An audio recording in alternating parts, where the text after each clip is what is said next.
Toutes les impressions que j'ai fait avec, franchement, sont sorties super bien. Si vous voyez ce vert pomme, j'adore, vraiment j'adore comme couleur. Je précise, c'est des bobines pas 750 mais d'1 kg, donc elles arrivent vraiment pleines, hein. C'est ça qui est vraiment relativement agréable.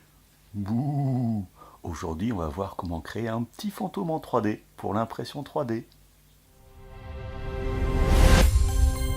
Alors c'est un filament que j'ai testé, que m'a envoyé Wanao France, qui est en fait le filament premium de chez Wanao. C'est une très bonne surprise, c'est vraiment une très bonne qualité.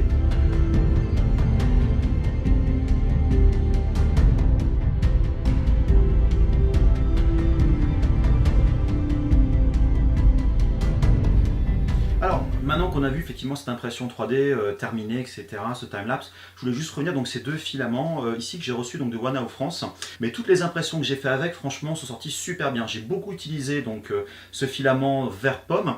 Alors je précise, c'est des bobines pas 750 mais d'1 kg, donc elles arrivent vraiment pleines, hein. C'est ça qui est vraiment relativement agréable. Vous le voyez au niveau du poids, franchement ça marche très bien. J'adore le gris, c'est une couleur qui est relativement neutre, qui fait vite disparaître on va dire les couches. Le vert est un petit peu plus mat on va dire derrière. Ce filament s'utilise tout à fait de façon assez classique. J'ai imprimé, donc vous l'avez vu, sur la CR10, mais aussi sur l'Ender 3 d'Ocreality. Donc je rappelle, j'ai les tests de disponibles.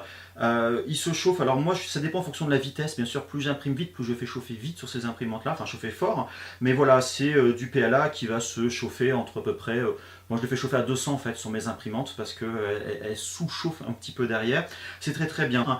Et vous pouvez donc créer toutes sortes de créatures. Vous voyez, Halloween, on est donc début du mois d'octobre à l'heure actuelle, enfin mi-octobre. Vous allez pouvoir créer donc vos petites créatures, vous pouvez mettre dehors. Donc n'hésitez pas à tester les filaments. Maintenant on a la chance d'avoir plein de filaments différents, toutes les couleurs, transparence, translucide. Vous voyez ce vert pomme, j'adore, vraiment j'adore comme couleur, même pas besoin de peindre, donc ça c'est sympathique. Donc à vous de voir, donc vous voyez c'est donc deux versions différentes du petit fantôme, la technique reste la même, ça c'est encore plus simple, il n'y a même pas les bras à créer.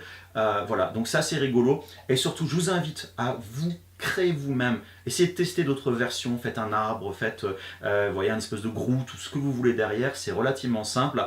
Et vous allez voir, comme je dis toujours, c'est quand même plus jouissif de faire vos propres créations 3D que télécharger un modèle, tout simplement sur Thingiverse ou n'importe quelle plateforme. Donc à vous d'être le créateur, vous allez voir, c'est génial. Allez, à très bientôt pour d'autres tutos sur Polysculpt. Bye bye.